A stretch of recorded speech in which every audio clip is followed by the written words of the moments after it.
경제는 숫자 게임. 일본의 경제정책은 숫자로 장난하는 게임에 불과할 수 있습니다. 라는 영상입니다. 이제 곧 일본의 새로운 연도가 시작됩니다. 한 해는 1월 1일에 시작합니다. 하지만 연도에 대하여 말하면 조금 복잡해집니다. 일본의 학교 연도는 4월에 시작합니다. 한국은 3월에 시작하고 유럽이나 미국은 9월에 시작합니다.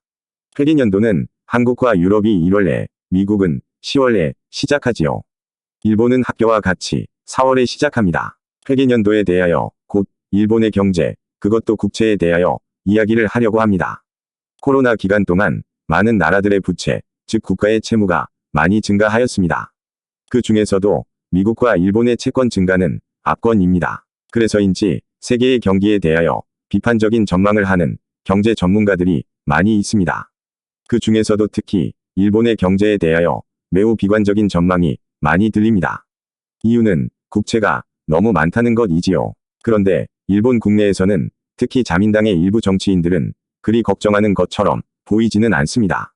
주된 이유는 크게 두 가지입니다. 하나는 일본 국채는 주로 일본 국내에서 소비되고 있습니다. 또 하나는 상당수의 국채를 구입한 곳은 바로 일본중앙은행이라는 것입니다. 그리고 일본 정부는 매년 국채의 이자를 지급하기 위하여 막대한 예산을 지출하고 있습니다.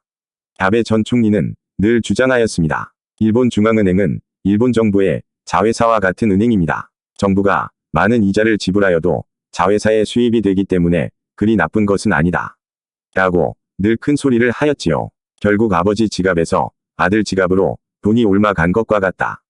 오른쪽 주머니에서 왼쪽 주머니로 돈이 옮아간 것뿐이다. 고 국민을 안심시켜 왔습니다. 일본 중앙은행은 또한 일본의 일부 상장회사들의 주식을 다루는 JPX 혹은 도쿄증권 거래소를 통하여 어마어마한 양의 일반 회사 주식을 구입하여 소유하고 있습니다. 그러므로 일본 중앙은행은 상식을 초월한 자산을 소유하고 있습니다. 이 말은 일본 중앙은행의 소유주인 일본 정부의 자산이 천문학적인 숫자로 불었다는 뜻이기도 합니다. 자민당의 일부 정치인들은 국채를 해결하는 방법도 가지고 있습니다. 그것은 이자를 주지 않아도 되는 무금리의 새로운 국채를 발행한다는 것입니다. 그래서 이자를 주는 국채를 모두 상환하고 이자가 없는 새 국채만을 가지고 있으면 문제는 해결된다는 발상이지요. 실제로 이제 퇴임을 앞둔 쿠로다 중앙은행 총재는 아베의 정책에 매우 충실하였고 일본 정부는 안심하고서 마이너스 금리의 채권을 발행한 적이 있었습니다. 누가 이 국채를 사겠느냐고요. 정부가 발행하는 국채는 중앙은행을 통하여 시중에 유통됩니다. 그리고 중앙은행의 눈치를 보는 시중의 은행들이 이 마이너스 금리의 국채를 실제로 구입하였습니다. 돈을 굴릴 곳도 마땅히 없었다는 이유로 일반 은행들이 손해보는 비즈니스를 택한 것이지요. 그렇다면 일부 자민당 정치인들의 국채 해결 방법이 불가능한 이야기만은 아니겠지요. 이것이 가능한 것은 처음에 언급한 두 가지 이유이기도 합니다. 대부분의 국채는 일본 국내에서 소비되었으며 또 중앙은행이 많은 채권을 구입하여 소유하고 있기 때문입니다. 만일 이것이 현실화된다면 채권을 가진 나라들은 전혀 걱정할 이유가 없겠지요. 미국의 닉슨 대통령이 근본위 달러 제도의 폐지를 선언한 이후 중앙은행들은 언제든지 인쇄기를 돌려 새로운 지폐를 무제한으로 찍어낼 수 있는 시대가 되었습니다. 그리고 우리들은 이것을 경험하고 있습니다. 일본의 채무는 그리스, 스페인, 이탈리아 등의 나라와는 사정이 매우 다르니까요. 그래서 일본의 정치인들은 국채에 대하여 심각하게 고민하고 있지 않는지도 모르겠습니다. 이쯤 되면 경제는 숫자로 장난하는 게임이다. 라는 생각이 드는군요. 하나의 참고자료가 되었으면 합니다. 코로나 때문에 필요한 보조금을 주기 위하여 많은 나라들은 비정상적인 채권을 발행하고 또 지출을 해왔습니다.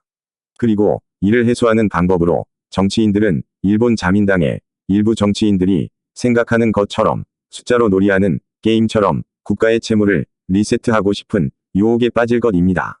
손가락으로 하나의 키를 눌러서 간단하게 나라 살림을 리플레이 하고 싶은 유혹을 받을 것입니다. 다르게 생각하면 사람의 인생도 나라의 경영도 하나의 게임처럼 보이는 것은 인공지능의 시대를 살아가는 사람들에게 당연한 그것인지도 모르겠습니다. 이상으로 경제는 숫자 놀이하는 게임, 일본의 경제정책은 숫자로 장난하는 게임에 불과할 수 있습니다. 영상을 마치겠습니다. 일본을 알면 한국이 보이고 한국을 알면 일본이 보인다. 제39회 지금까지 함께하여 주신 시청자 여러분 감사합니다. 오늘도 건강하고 행복한 하루 되시길 기원합니다.